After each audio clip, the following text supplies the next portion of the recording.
नमस्कार, मैं हूं आपके साथ निशु शर्मा और आप देख रहे हैं हमारा खास बुलेटिन हमारा उत्तर प्रदेश। चलिए शुरुआत करेंगे। उत्तर प्रदेश के मुख्यमंत्री योगी आदित्यनाथ की अध्यक्षता में राजधानी लखनऊ में कैबिनेट की महत्वपूर्ण बैठक हो रही है। इस बैठक में विभिन्न विकास कार्यों और प्रशासनिक सुधारों और इसी के साथ आगामी योजनाओं पर चर्चा की गई। कैबिनेट में आर्थिक, सामाजिक तथा शहरी विकास से जुड़ी कई अहम परियोजनाओं को मंजूरी मिल सकती है और मुख्यमंत्री ने अधिकारियों को निर्देश दिए हैं कि सभी योजनाओं का कार्य समय पर पूरा किया जाए ताकि प्रदेश के विकास को गति मिले। ITI पॉलिटेक्निक तो विकास योजनाओं पर मंत्रियों में चर्चा हुई है, अधिकारियों को यहां पर निर्देशित किया गया है। बड़ी अहम खबर है जहां लखनऊ में महत्वपूर्ण कैबिनेट बैठक हुई है और विकास योजनाओं पर मंत्रियों से चर्चा हुई है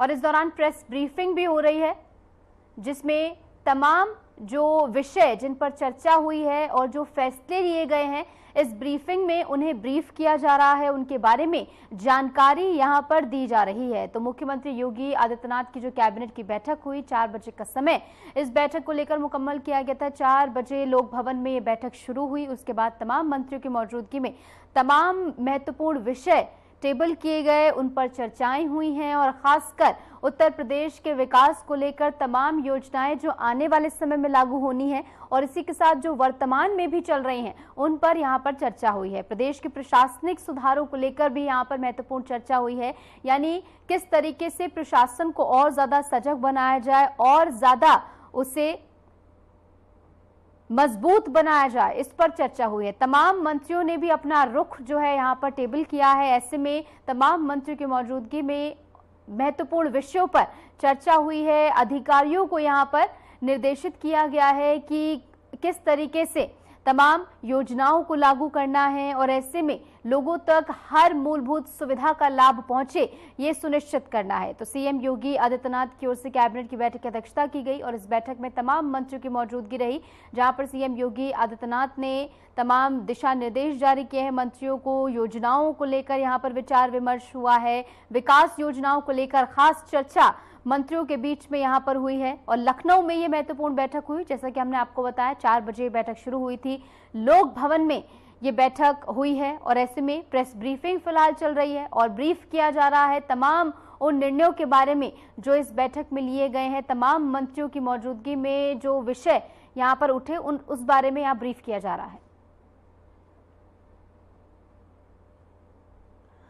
और इस बीच हमारे संवाददाता अमन प्रधान जुड़ गए हैं ज्यादा जानकारी के साथ। अमन, फिलहाल प्रेस ब्रीफिंग चल रही है, क्या कुछ जानकारी प्रेस ब्रीफिंग में साझा की जा रही है, बताइए। देखिए, निश्चित तौर पर जो कैबिनेट की बैठक है उसके बाद जो प्रेस ब्रीफिंग है वो की जा रही है।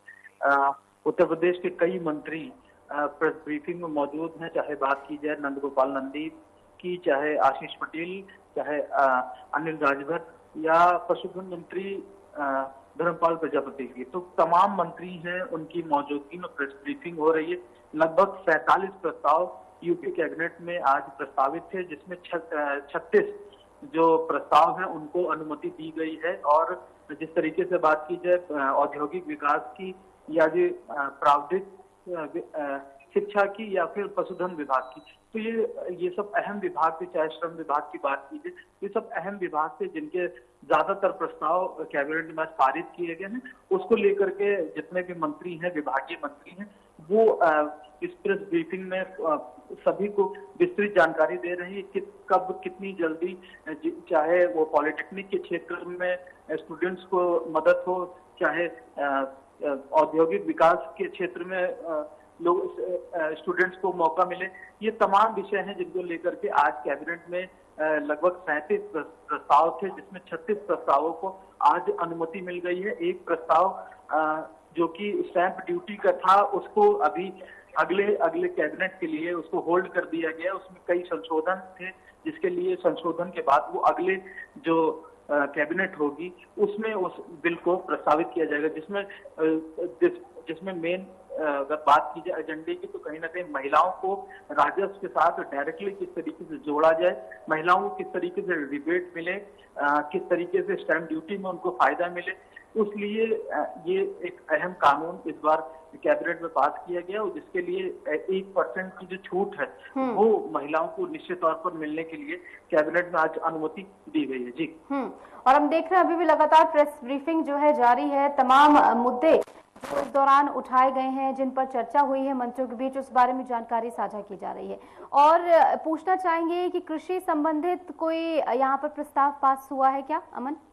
कृषि संबंधी अगर प्रस्तावों की बात की जाए तो कृषि संबंधी अभी मौजूदा समय में सुबह भी मुख्यमंत्री योगी आदित्यनाथ एक कार्यक्रम में थे। कृषि और किसानों को लगातार बढ़ावा देने के लिए लगातार हर संभव प्रयास की जा रही है। वहीं अगर इस तरीके से बात की जाए तो मुख्यमंत्री ने सुबह भी कृषि और किसानों के लिए लगातार सौगातें दी हैं। वहीं जिस तरीके से अगर बात की जाए, चाहे गन्ना मूल्यों में बढ़ोतरी की बात की जाए, चाहे बीज के बिचौलियों की अगर बात की जाए, जो सीधे किसान से जो सरकार के बीच में जो क्रय विक्रय का जो रोल होता है वो सीधे तौर से सरकार और किसानों तक का हो, तो ये कहीं ना कहीं बिचौलियों को खत्म करने के लिए लगातार मुख्यमंत्री योगी आदित्यनाथ तत्पर हैं और कहीं ना कहीं किसानों को लेकर के चर्चा लगातार कर रहे हैं। जी।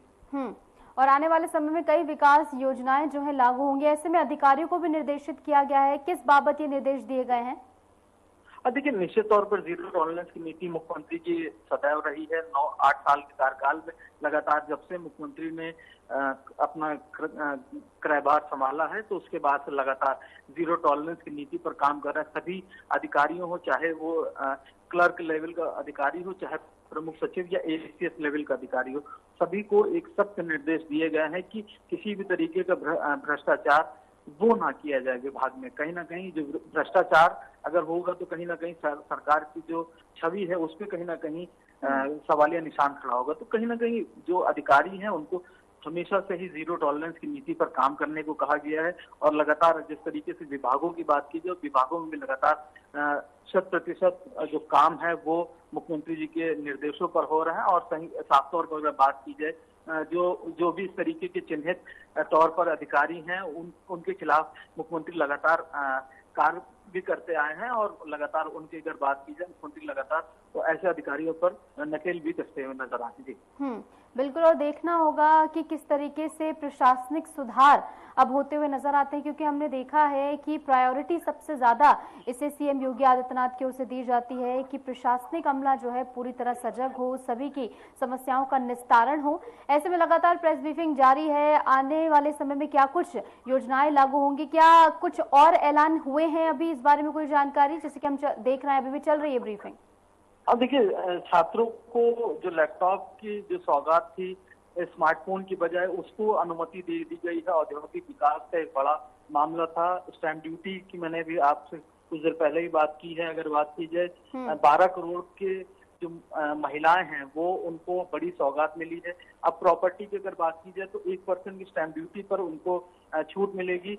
और लगातार इस तरीके से अगर बात की जाए तो मंत्री अनिल राजभर ने बताया तो 38 जो प्रस्ताव थे उसमें 37 को अनुमति मिली है।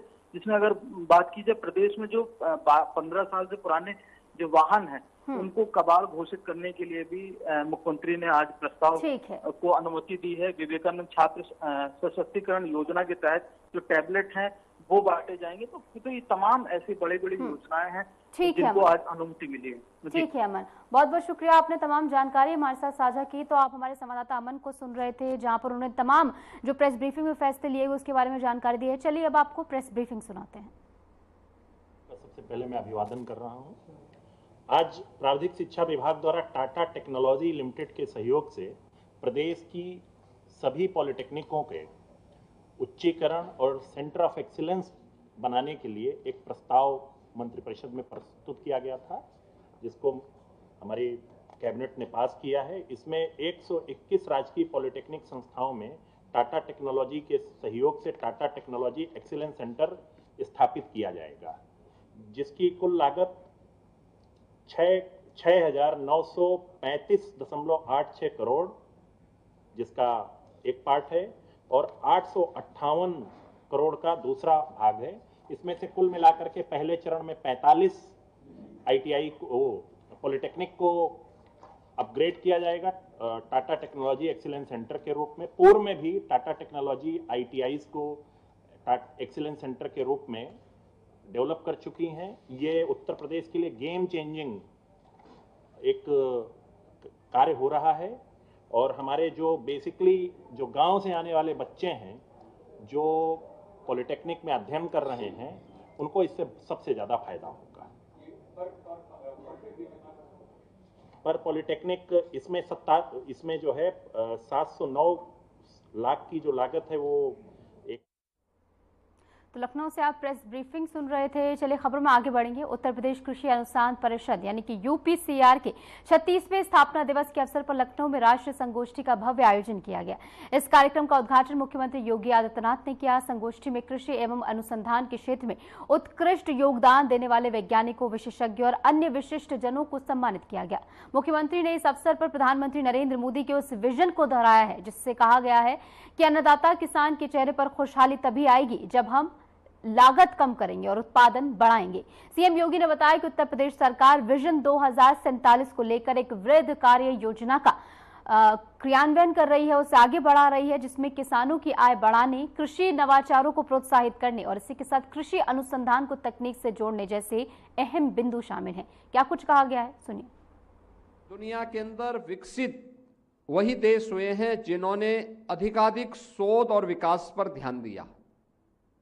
वे अलग अलग क्षेत्र में हो सकते हैं। किसी ने स्पेस साइंस में किया होगा, किसी ने IT एंड इलेक्ट्रॉनिक्स के फील्ड में किया होगा, किसी ने एटॉमिक्स साइंस में आगे काम किया होगा। अलग अलग फील्ड में जिसने जहां पर उसको दिया वह उस क्षेत्र में आगे बढ़ा। और हमारा यह मानना है कि उत्तर प्रदेश के अंदर इस क्षेत्र में केवल देश का ही नहीं दुनिया का पेट भरने की सामर्थ्य है। कृषि, हॉर्टिकल्चर, वेजिटेबल के लिए हम बहुत कुछ कर सकते हैं, लेकिन अभी भी हम लोग यहाँ की जो हमारी क्लाइमेटिक जोन है उसके अनुरूप उस प्रकार के अनुसंधान को आगे बढ़ाने, ये मान के चलिए कि अगर उत्तर प्रदेश विकसित उत्तर प्रदेश होता है तो भारत को विकसित होने से दुनिया की कोई ताकत रोक नहीं सकती है। इतनी बड़ी आबादी का राज्य अगर विकसित होने के लक्ष्यों को प्राप्त करता है और हर व्यक्ति अपने अपने फील्ड में उसके अनुसार ईमानदारी के साथ प्रयास करता है तो उसे प्राप्त करने में फिर कोई दिक्कत नहीं होगी। और उस दिशा में उत्तर प्रदेश के कृषि और कृषि से जुड़े हुए सभी सेक्टर को अगर हम एक साथ आगे बढ़ाने का काम करते हैं, चाहे वह कृषि का हो, वह हॉर्टिकल्चर का हो, वह वेजिटेबल का हो, वह पशुपालन और डेयरी का हो, थोड़ा भी हम प्रयास करेंगे तो लोगों को इस दिशा में हम आगे बढ़ा सकते हैं। और उसके लिए जिसके बारे में प्रधानमंत्री जी बार बार कहते हैं कि अन्नदाता किसान के चेहरे पर खुशहाली आएगी तब जब हम लागत को कम करेंगे और उत्पादन को ज्यादा बढ़ाएंगे। यह रिसर्च एंड डेवलपमेंट के माध्यम से ही यह सब संभव हो सकता है।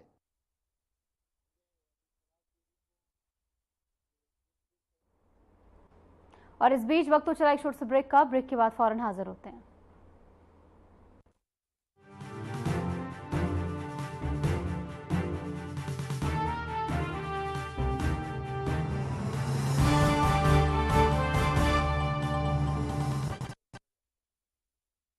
यशस्वी प्रधानमंत्री नरेंद्र मोदी जी के संकल्प सबका साथ सबका विकास को माननीय मुख्यमंत्री योगी आदित्यनाथ जी ने सामाजिक एकता एवं समरसता के उच्चतम मानदंडों के साथ बनाया है यूपी सरकार का मूल मंत्र। परिणाम स्वरूप 2017 के बाद उत्तर प्रदेश में सभी को मिले बिना किसी भेदभाव के रोजगार के समान अवसर एवं योजनाओं के लाभ। 8.5 लाख से अधिक सरकारी और 3,75,000 से अधिक संविदा पर नौकरी पाने वाले जहां निष्पक्ष और पारदर्शी प्रक्रिया के साक्षी बने, वहीं अनुसूचित जाति, जनजाति, पिछड़े एवं निम्न आय वर्ग के अभ्यर्थियों को मिला आरक्षण का संपूर्ण लाभ। प्रधानमंत्री गरीब कल्याण अन्न योजना, प्रधानमंत्री आवास योजना, और जल जीवन मिशन से लेकर मुख्यमंत्री युवा स्वरोजगार और एक जनपद एक उत्पाद जैसी विभिन्न योजनाएं यूपी में अंत्योदय से सर्वोदय का सपना कर रही हैं साकार। काम दमदार, डबल इंजन सरकार।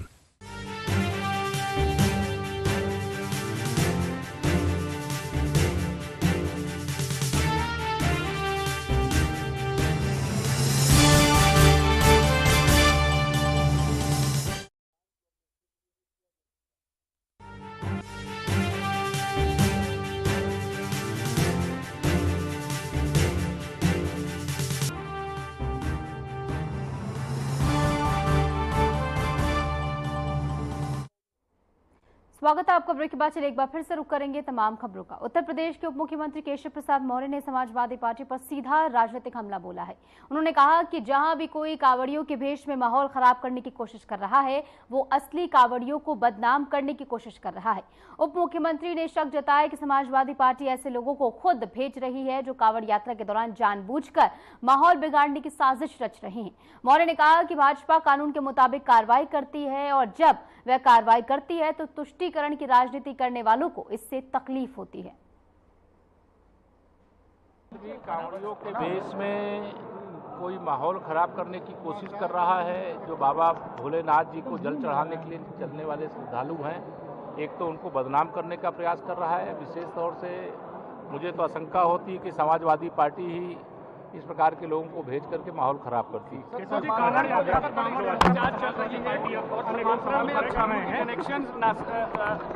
कार्रवाई इसमें हो रही है, जांच कर रही है। जो भी इसमें दोषी होंगे उनके खिलाफ कार्रवाई होगी। चुनाव से पहले अपना एजेंडा चलाने के काम कर रही है धर्म के नाम पर। देखिए, भारतीय जनता पार्टी कानून सम्मत कार्रवाई करती है और जो कार्रवाई करती है तुष्टीकरण करने वालों को उससे दर्द होता है। समाजवादी पार्टी हो, कांग्रेस पार्टी हो, राष्ट्रीय जनता दल हो, ये तुष्टीकरण की राजनीति करने वालों का यही चरित्र होता है और जनता देख रही है, समझ रही है। इसलिए सपा हो, कांग्रेस हो, राष्ट्रीय जनता दल हो, ये सफा हो रहे हैं, सत्ता से बेदखल हो रहे हैं। खबर लखनऊ से है, जहां जल शक्ति मंत्री स्वतंत्र देव सिंह ने भूजल सप्ताह कार्यक्रम के समापन समारोह में कहा कि राष्ट्र का भविष्य युवाओं के हाथ में है। उन्होंने कहा कि प्रकृति से प्यार करने वाला ही समाज हितकारी होता है। जल, मिट्टी और प्रकृति से प्रेम करो। मंत्री ने जल संरक्षण पर जोर देते हुए कहा है कि लोग पानी की बर्बादी करते हैं। उन्होंने बताया कि हर जिले में एक नदी को जिंदा किया जा रहा है।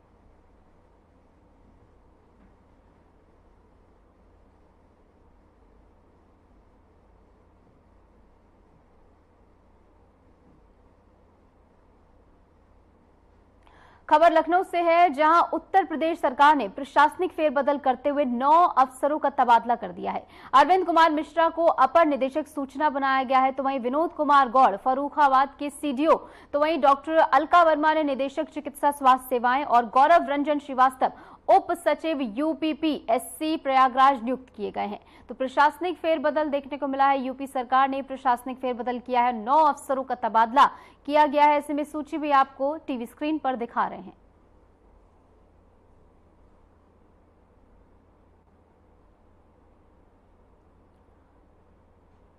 बात करें बिहार की, तो बिहार में एसआईआर सर्वे और नए वोटर लिस्ट को लेकर सियासत गरमाई हुई है और अब समाजवादी पार्टी के प्रमुख अखिलेश यादव ने एक बड़ा बयान इसको लेकर दे दिया है। उन्होंने हमला बोला है और कहा है, आरोप लगाया है कि बीजेपी हर चुनाव को जीतने के लिए नई रणनीति बनाती है। उन्होंने यहां तक कह दिया है कि बिहार में नई वोटर लिस्ट बनाना किसी बड़ी चुनावी धोखाधड़ी की तैयारी का हिस्सा है।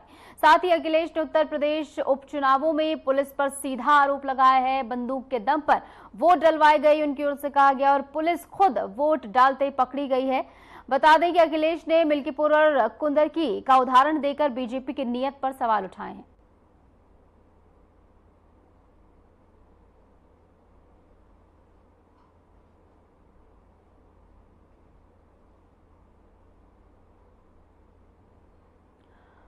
और इस बीच एक बड़ी खबर आपको बता दें, आगरा धर्मांतरण केस का मास्टरमाइंड अरेस्ट हुआ है। धर्मांतरण का मास्टरमाइंड अब्दुल रहमान गिरफ्तार हुआ है और साजिशकर्ता अब्दुल रहमान आगरा लाया था, यह बताया जा रहा है। कड़ी सुरक्षा के बीच उसे लाया गया है। न्यायालय में फिलहाल कार्रवाई हो रही है और भारी संख्या में पुलिस फोर्स यहां पर तैनात की गई है। तो जैसे कि आपको दिखा रहे हैं, आगरा धर्मांतरण केस का ये मास्टरमाइंड अब अरेस्ट हो गया है। न्यायालय में फिलहाल कार्रवाई चल रही है। धर्मांतरण का मास्टरमाइंड है ये अब्दुल, जिसका नाम बताया जा रहा है साजिशकर्ता अब्दुल रहमान को आगरा लाया गया है।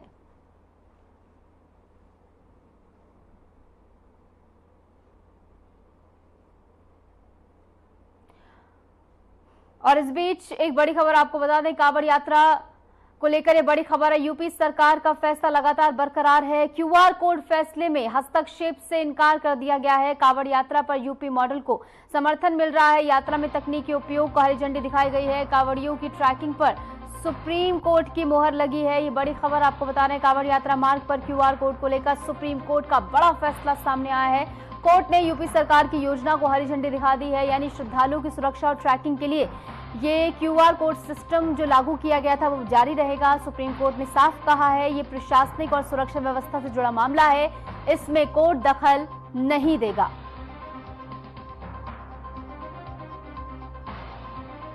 यानी जो फैसला सरकार की ओर से लिया गया था उस पर अब कोर्ट की मुहर भी लग गई है और ऐसे में ये फैसला बरकरार रहेगा। क्यूआर कोड फैसले में हस्तक्षेप से कोर्ट ने इनकार कर दिया है।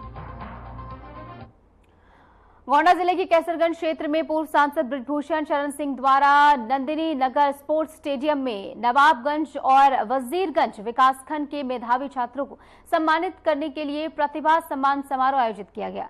समारोह में बच्चों को संबोधित करते हुए उन्होंने 2 से 7 जनवरी तक आयोजित होने वाली सदगुरु रितेश्वर महाराज की कथा में शामिल होने का आमंत्रण दिया है। उन्होंने कहा कि कथा में प्रतिदिन 1 लाख लोग पहुंचेंगे। बृजभूषण शरण सिंह ने कांग्रेस नेता राहुल गांधी और वामपंथियों को भी आमंत्रित करते हुए कहा कि अगर उन्हें सनातन मनु या मनुस्मृति से इतनी नफरत है तो वह यहां आए और अपनी बात रखें। उन्होंने दावा किया है कि अगर राहुल गांधी 1 सप्ताह यहां रह गए तो उन्हें सनातनी बनाकर विदा किया जाएगा। कथा में 50,000 बच्चों के लिए विशेष व्यवस्था होंगी। पुरुष और महिलाओं के बैठने के लिए अलग अलग जगह यहां पर होंगी। हम तो वामपंथियों को भी निवेदन करते हैं, राहुल गांधी को भी निवेदन करते हैं, ये अगर तुमको सनातन से इतनी नफरत है, मनु से इतनी नफरत है, मनुस्मृति से इतनी नफरत है, आओ नंदनगर में अपनी बात रखो। हम जानते हैं कि तुम्हारे पास कोई बात नहीं है, तुम कोई बात नहीं कर पाओगे, लेकिन अगर 1 सप्ताह तुम इस नंदनगर अयोध्या में रह जाओगे तो तुम सनातनी बन करके यहां से जाओगे, हम उसको करने देना बंद कर देंगे। मेरे बच्चों कहा कम समझना जरा, इसलिए जो बड़े बच्चे हैं आज से ही अपना मुंह बना लेना, 1 हफ्ते यही रहना है, यही भोजन करना है, यही खेलना है, हमारे साथ खाना, क्योंकि मैं चाहता हूं दुनिया बदले या बदले, मेरा देवी पाटन मंडल बदलेगा, मेरे बच्चे बदलेंगे। इन्हीं शब्दों के साथ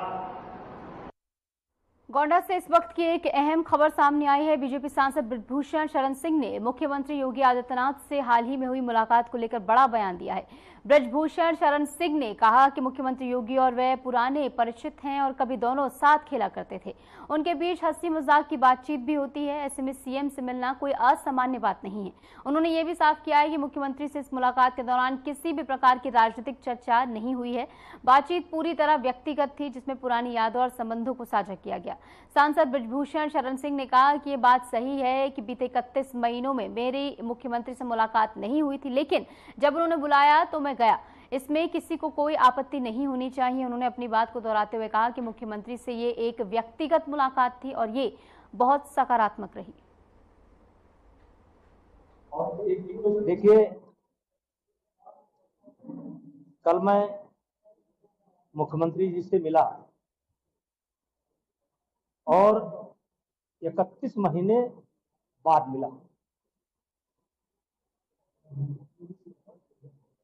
आप सब लोग जानते हैं कि जीवन में उतार चढ़ाव होता रहता है और ऐसा ही एक उतार सन 2023 जनवरी महीने में मेरे ऊपर आया और उसी समय से ही मुख्यमंत्री जी से मेरी बातचीत बंद हो गई और 31 महीने मैं मुख्यमंत्री जी से ना मिला और ना मिलने का प्रयास किया, क्योंकि 2023 जनवरी मेरे लिए एक टर्निंग पॉइंट था। मेरे ऊपर एक बहुत बड़ा आरोप लगा था और मुझे उसका सामना करना था। और फिलहाल के हमारे इस खास बुलेटिन में इतना ही। नमस्कार।